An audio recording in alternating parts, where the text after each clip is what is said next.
কার্তিক মহারাজের বিরুদ্ধে সোমবার পর্যন্ত কোনো কড়া পদক্ষেপ পুলিশ করবে না, আজকে এমনটা আদালতে জানিয়েছে রাজ্য। মুর্শিদাবাদের বেলডাঙ্গার ভারত সেবাশ্রম সংঘের প্রধান কার্তিক মহারাজ, যার বিরুদ্ধে ধর্ষণের অভিযোগ আনা হয়, সেই মামলায় আজকে আদালতে হলোটা কি? সৌভিক মজুমদার আমাদের প্রতিনিধি রয়েছেন ফোন লাইনে, বলবেন বিস্তারিত। সৌভিক, দেখো, আগামী সোমবার থেকে পূর্ণাঙ্গ বিচার প্রক্রিয়া শুরু হবে এবং রাজ্যের আইনজীবীদের বক্তব্য হচ্ছে যে সোমবার পর্যন্ত কার্তিক মহারাজের বিরুদ্ধে কড়া কোনো পদক্ষেপ সরকার বা পুলিশ কেউ গ্রহণ করবে না।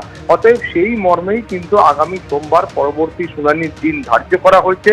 তোমাকে আবারও বলবো যে কার্তিক মহারাজ কলকাতা হাইকোর্টের কাছে এই আবেদনও করেছিলেন যে তার এই যে বিচার প্রক্রিয়া সেটা যেন রুদ্রদ্বার এজলাসে হয়, কিন্তু সরকারের তরফ থেকে আইনজীবীরা আপত্তি জানান। তারা বলেন যে রুদ্রদ্বার এজলাসে শুনানি করবার মতো গুরুত্বপূর্ণ মামলা এটি নয়, ফলে তারা এই আবেদনের বিরোধিতা করছেন এবং তার প্রেক্ষিতেই কলকাতা হাইকোর্টের পরবর্তী পর্যায়ের বিচার প্রক্রিয়া এগোবে এবং মুর্শিদাবাদের যে ঘটনা ঘটেছে এবং সেই ঘটনায় পুলিশের তরফ থেকে যে এফআইআর দায়ের করা হয়েছে সেই এফআইআর খারিজ করার জন্যই কার্তিক মহারাজ তিনি কলকাতা হাইকোর্টের দ্বারস্থ হন এবং তার প্রেক্ষিতেই কিন্তু আজকের এই ঘটনাক্রম।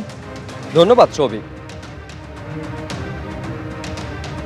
কসবা ল কলেজে যে ঘটনা ঘটেছে অর্থাৎ গণধর্ষণের অভিযোগ এবং জানিয়ে তদন্তে অগ্রগতির রিপোর্ট তলব করেছে একদিকে হাইকোর্ট এবং তিনটি যে জনস্বার্থ মামলা দায়ের হয়েছে তার পরিপ্রেক্ষিতে পৃথক হলফনামাও তলব করা হয়েছে এবং নিঃসন্দেহে আজকে কলকাতা হাইকোর্টের বিচারপতি সৌমেন সেন তার যে নির্দেশ অর্থাৎ যতদিন না পর্যন্ত ছাত্র ভোট হচ্ছে ততদিন পর্যন্ত ইউনিয়ন রুম বন্ধ রাখতে হবে এমনই নির্দেশ দেওয়া হয়েছে। আর এই নিয়ে রাজনৈতিক মহলে কি প্রতিক্রিয়া উঠে আসছে রাখবো আপনাদের সামনে। হাইকোর্টের রায়কে আমি স্বাগত জানাবো। আমি তো এটা বহুদিন ধরে বলে আসছি যে নির্বাচন যেখানে হয় না বা হয়নি এখনো এত বছর ধরে ছাত্র নির্বাচন, তো স্বাভাবিকভাবে সেখানে কোনো ইউনিয়ন রুম থাকার কথা না। তো কেন থাকবে ইউনিয়ন রুম? সেখানে তৃণমূলের স্বঘোষিত ছাত্র নেতারা তারা দাদাগিরি করছে, সেখানে পয়সা কামাচ্ছে। জজ সাহেব তো ইউনিয়ন রুমের করেছেন, জনগণ এই সরকারের তালা বন্ধ করবে। খুবই সঠিক একটা সিদ্ধান্ত বলে আমরা মনে করি যদি কলেজগুলো বাঁচে এতে। এখন সব সময় তো কোর্ট আদেশ দিল সেই আদেশ মতন কাজ হলো এটা তার হয় না, কারণ কোর্ট আদেশ দিতে পারে কিন্তু সেই আদেশকে পালন করার জন্য যে প্রশাসন, সেই প্রশাসন যদি দালালি করে এদের, তাহলে কোর্ট অনেক কিছু চাইলেও কোর্টের শুভ ইচ্ছা সৎ দৃষ্টিভঙ্গি থাকলেও সেগুলো বাস্তবায়িত হতে পারে না। কারণ একটাই, যে পশ্চিমবঙ্গের প্রশাসন বলে এখন এই মুহূর্তে কিছু নেই। যেটুকু প্রশাসন যার কথা ওঠা বসা করে তারা তৃণমূল। ঘটনা পরম্পরায় আমরা এটা খুব স্পষ্ট দেখতে পাচ্ছি।